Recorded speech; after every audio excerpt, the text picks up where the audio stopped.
Mtazamaji za Afrika Mashariki, wakati ambapo unapata taarifa kuu ama taarifa kutoka mashinani, zikiwa ni taarifa kutoka kaunti mbalimbali humu nchini. Tumekuandalia mengi katika siku ya leo. Hebu na tupate vidokezo kwanza.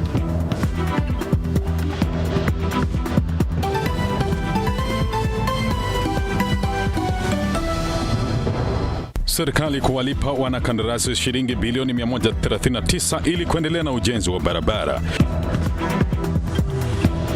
Viongozi kutoka kaunti ya Kakamega waeleza masaibu yao wanayopitia bila hazina ya CDF.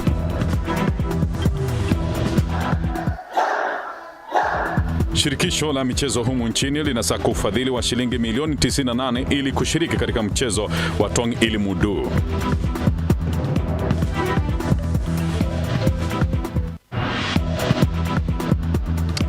Na matangazo haya yanarushwa kwenye mtandao wa Facebook ambapo tunapatikana Lookuptv, na kwenye Twitter tunapatikana @Lookuptv. Mimi wako Lamech Aungo. Naibu Rais Rigathi Gachagua amehoji kuwa serikali inapania kuwalipa wanakandarasi bilioni 139 ili waendelee na ujenzi wa barabara nchini. Akizungumza akiwa kaunti ya Nyandarua, Gachagua alisema kuwa serikali imeweka mikakati kuhakikisha kuwa maeneo ambayo ujenzi wa barabara ulikuwa umesimama utaanza mara moja.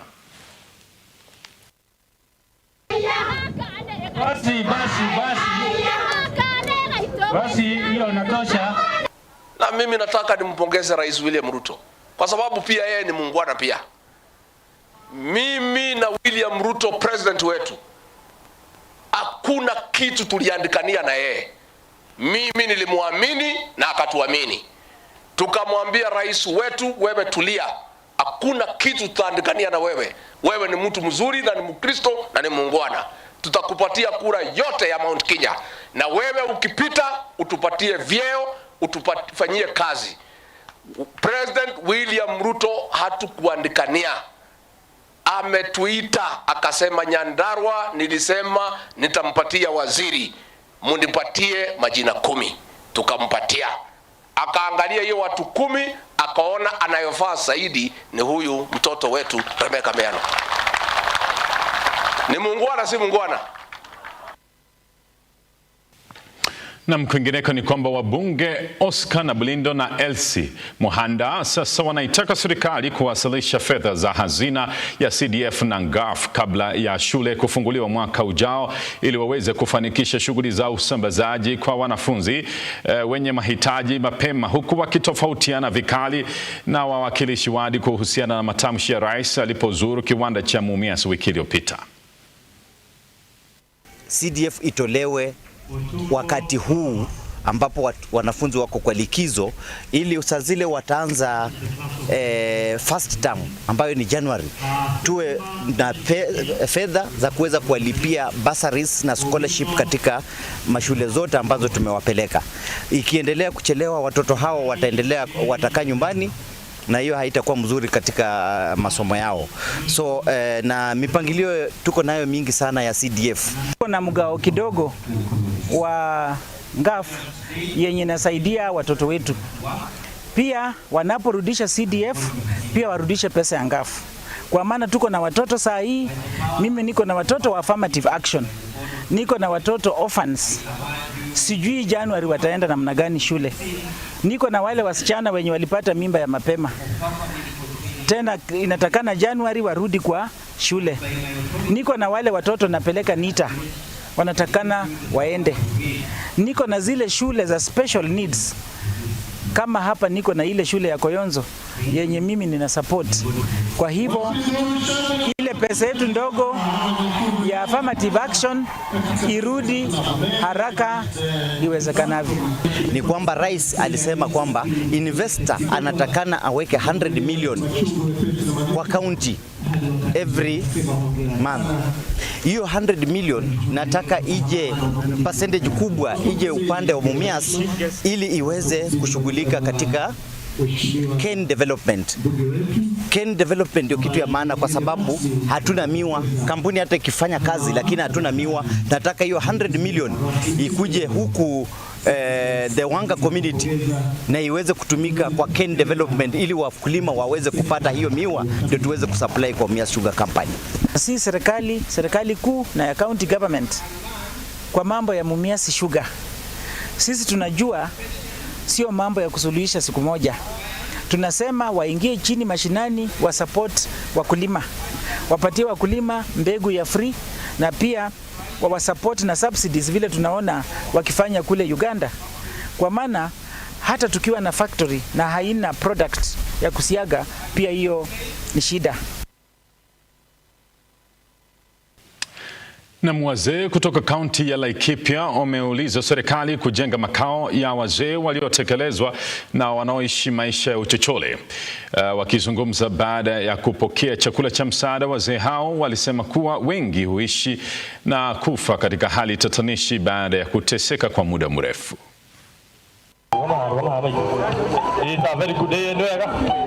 Na sisi Laikipia tuko na njaa sana wazee, na tuko na tabu sana ya pesa. Watoto yetu, toshosho yetu na tomaito hakuna kitu ya kupea, ati watavea maito wala watavea chocho. Sasa tunataka usaidizi wa rais wetu ile tulichagua, na tukaomba sana akuje ajue sisi tuko na tabu wazee. Wazee wale waliaga, sisi tuliachwa bila wazee na watoto haina nguvu. My request is if the national government or county government would come into building old people's home in every sub-county. The reason I say this is because when I look at our area and I see the old people that are not able to support themselves, they do not even have families that can support them. Their guardian who correct their money for the old people, or the old people's money, don't help them with this money, they take it away. Na kwingineko ni kwamba kaunti ya Samburu imebuni mradi unaoitwa Ujuzi Manyatani unaolenga kuwapa masomo ya msingi wenyeji ambao hawakufika shuleni. Wanafunzi wapatao 105 wanafuzu mwisho wa juma hili, huku zaidi ya wenyeji wapatao 5,000 wakilengwa na mradi huo.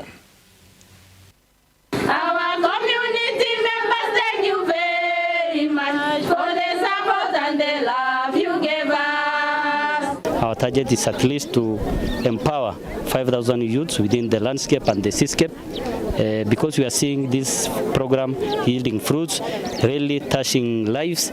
A school goes to the learners instead of the learners going to school. And it is so amazing in that with very low cost, with the support of our partners like NRT, we are able to train so many students and expose them to skills that will enable them to be economically empowered. We need to replicate across the county and even across other counties in this country, because it gives our people an opportunity to tap the skills. We have the entrepreneurship, financial literacy and life skill program that will follow up on them to see if they have started business, and if they have not started, what is the challenge or what is the gap. Because this is one of the things that can be done to deal with issues of insecurity, because when you empower people, then they have no business looking for other people's properties. Na tumeona kitu ya maana sana ambayo wamefanya, na tunashukuru NRT kwa sababu sisi kama viongozi wa Samburu County tunashukuru, na tumesema ya kwamba tunataka kupartner nao. Juu kitambo ukiona watu wa hapa hakuna, walikuwa wanategemea watu wa nje wakuje wajipikie chakula, mambo kama hayo. Sisi ni wamama ambaye hata hatujasoma, lakini nashukuru Mungu kwa sababu Dunga kwa service wameona kila mtu na kusawanisha. Kwa sasa tuko na certificate ambayo tumepata na hatujaenda darasa.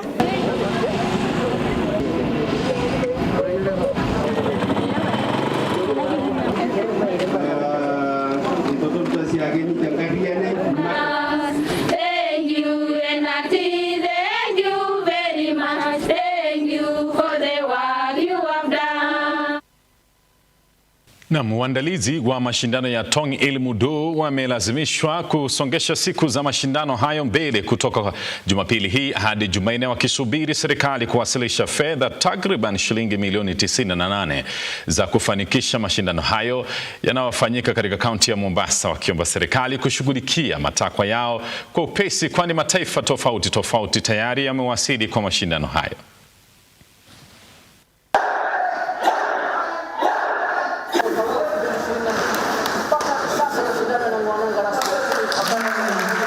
We had requested sponsorship of 214 million. That was around 40 million for the national team Jasiri, around 150 for hosting the event, and a possible 20 million for cash awards. We went through a rationalization process and the figure was reduced to 107 million, and consequently as of Friday last week, I believe, it was reduced to 98 million. So we were hoping that in the same way, we would still get the same support to be able to develop this sport further. So that is our hope, and it has also been a very expensive investment as a country to this event, and the government pulling off now will cause severe damage to the progress of the event. And like smooth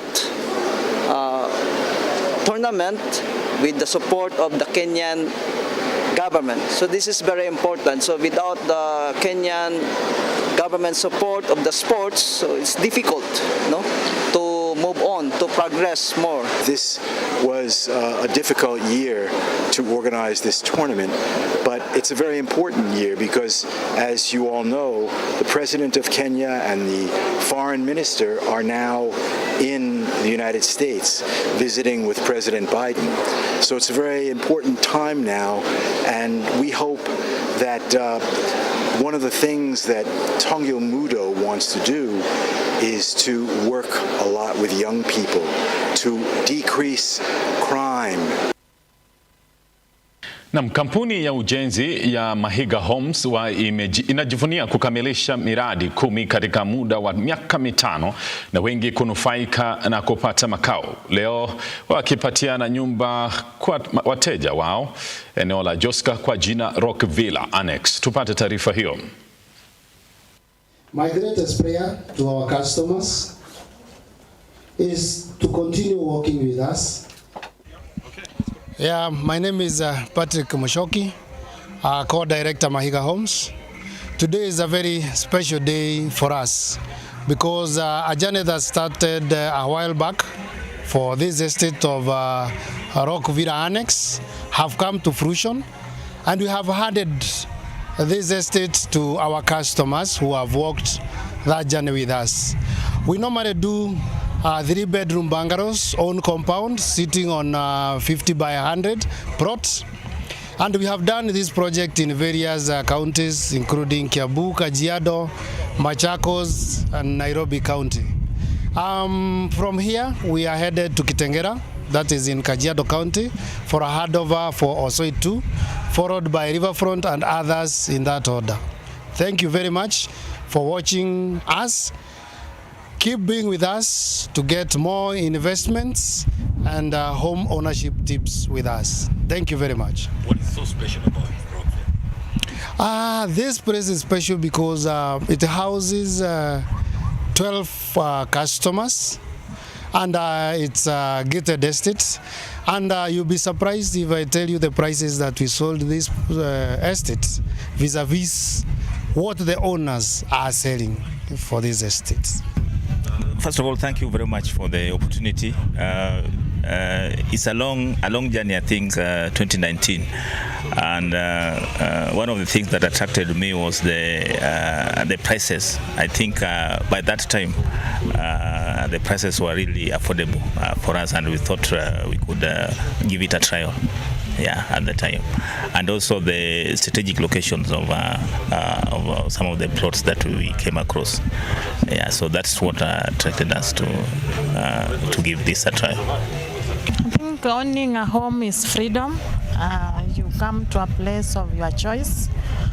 because Mahiga had a variety of choices, and this was a choice that we made to come here, somewhere away from town center, where there's fresh air, and we are grateful that they have managed to deliver, and today it is a dream come true for us.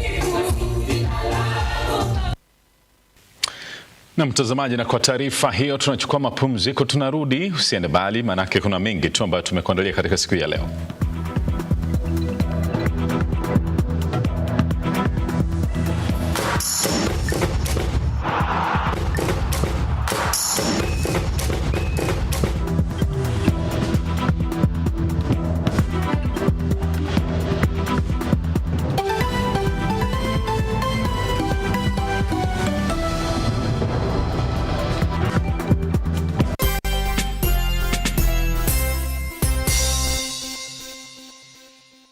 So mimi nilikuwa mmoja wa timu kubwa ya Arsenal na gojea mazao yake. Na bila shaka mpenzi mtazamaji, ni awamu nyingine tena ya bunge la mwenyeji ambapo tunasikia tu maoni ya wenyeji, hasa wananchi wa kawaida. Je, maoni ni yapi? Anakuambia wananchi ndio kila kitu. Unaona dips na system ni wananchi. Unaona vile wamenyorosha watu bwana. Tumeng'oa nanga kwenye bunge la mwenyeji. So ile kitu lazima tunamuomba asituachilie.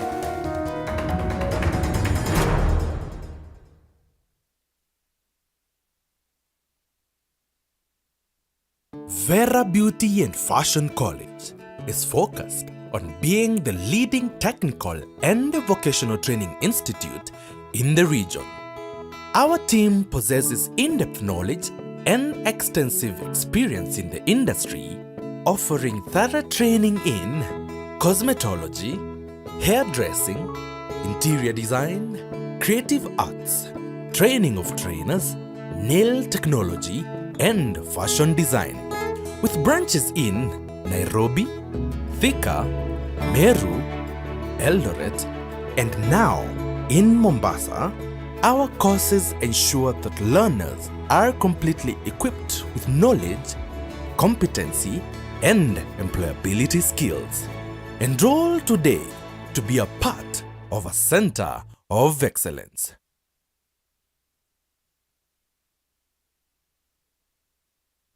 Bwana Odhiambo. Ndio. Umepata wapi madoza kujenga nyumba smart car hizi? Pesa isikushtue. Nimetumia hii mashini kutoka Makiga Engineering. Ni bei nafuu, inatengeneza blocks 500 kwa siku. Angalia hii nyumba, imenikatia cost ya ujenzi by 50%. 50%? Ndio, 50%. Isitoshe, iko very strong na inadumu. Hata mimi nataka kujenga nyumba kama hii. Nunua hii mashini kutoka Makiga Engineering Company. Makiga Engineering Services Limited. Siri ya ujenzi, siri ni Makiga.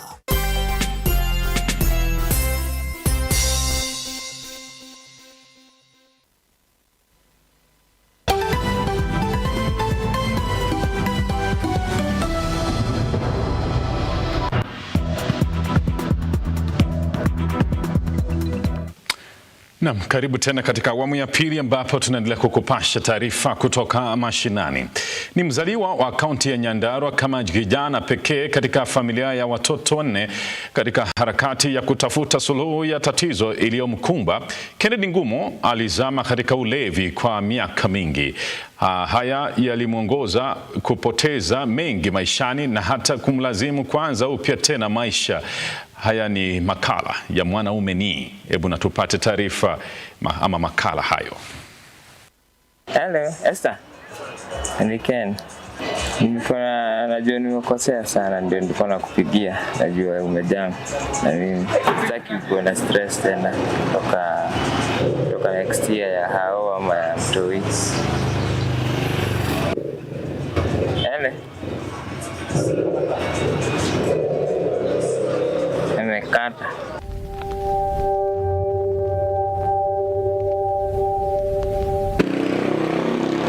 Bidii yake katika kujaribu kurekebisha uhusiano kati yake na mke wake, lakini wapi, juhudi zinapiga mwamba.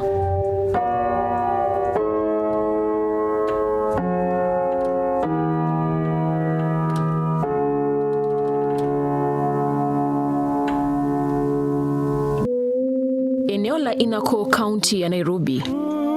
Wakazi hapa wakizidi kubingirisha gurudumu la maisha.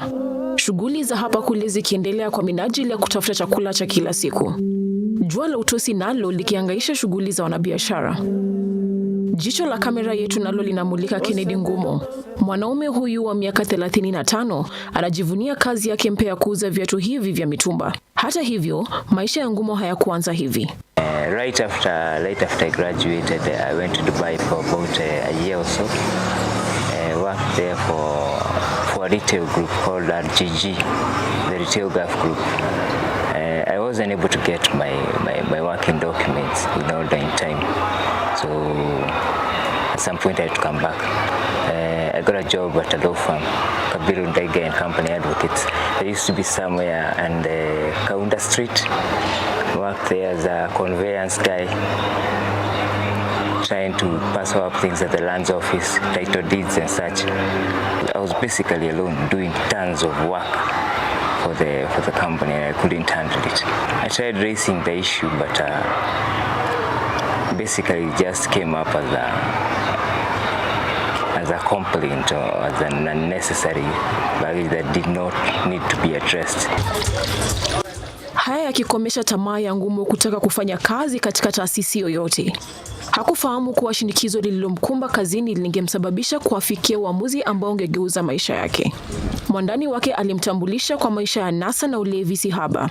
Pombe nayo ikasababisha maisha yake kuzorota. I thought and I said, well, I don't think I need to work you at all. I can continue being in this petty lifestyle, working for people who did not appreciate me.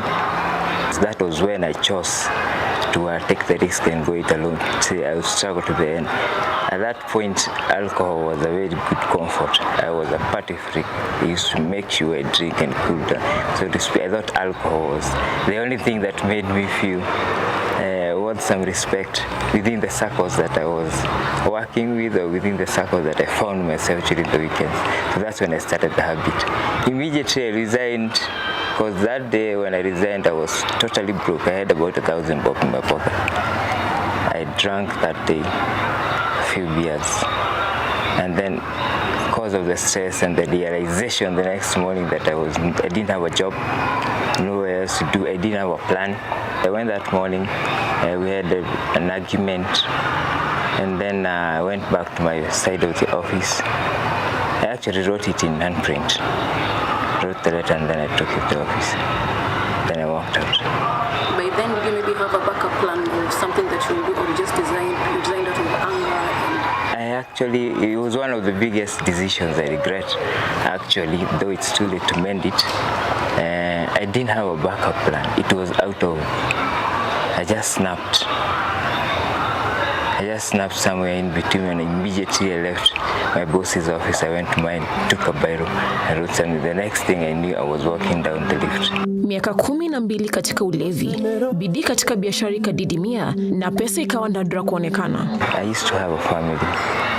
I broke up with my wife a few years ago because of the same alcohol thing.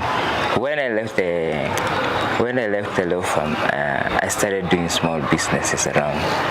Nikaanza kuuza mtumba, that ngara. I started going around towns, selling those bills of clothes. Eventually I settled in Nakuru and got a job there, working for this phone company. They started out with techno.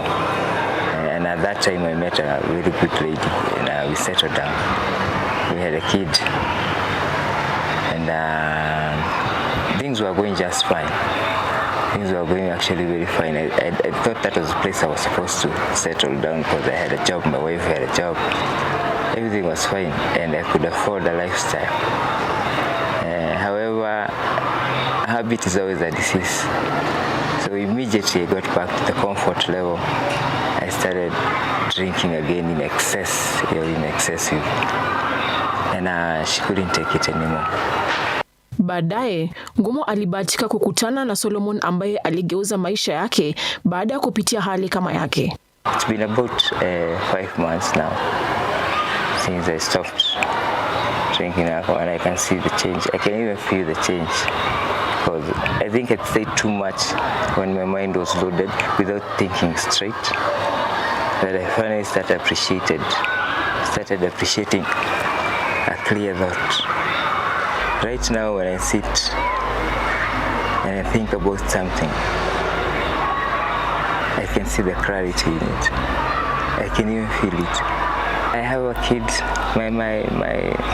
That's the part that pains me most. I have tried calling them severally. I tried even going to look for them at the place they used to work, but they got transferred to another station.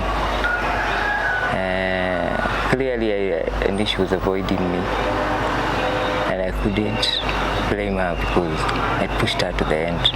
Aking'oa nanga katika safari ya kuacha ulevi na anasa, Ngumo sasa anajivunia biashara hii ya uuzaji wa viatu, huku akiendeleza shughuli hizi miongoni mwa zingine pamoja na kundi la vijana ili kuwasaidia kujitenga na vitendo ambazo zitawasababisha wao kupoteza maisha yao.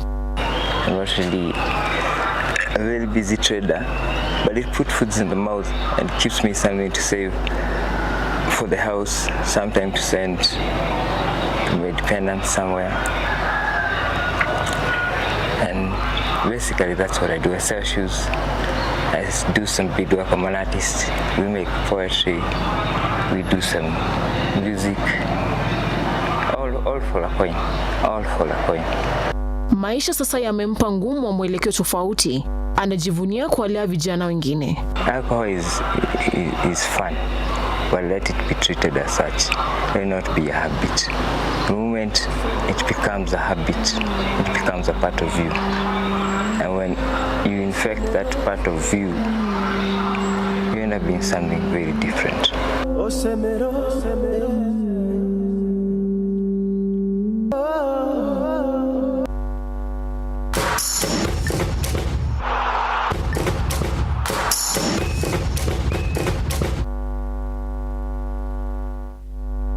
Na mtazamaji, na kwenye spoti ni kwamba Ugani Nyayo FC Leopards waliendelea kujikokota baada ya kulemewa bao moja kwa nunge na Posta Rangers kwa mara ya kwanza ndani ya miaka mitatu. Rangers walipokea ushindi baada ya Calvin Odongo kufunga bao la kwanza na la kipekee, huku Kakamega Homeboys na Nzoia Sugar wakitoa ushindi na kuzima uongozi wa Tusker kileleni hadi alama 2 katika ligi kuu ya soka nchini FKF. Hebu na tupate kilichoendelea.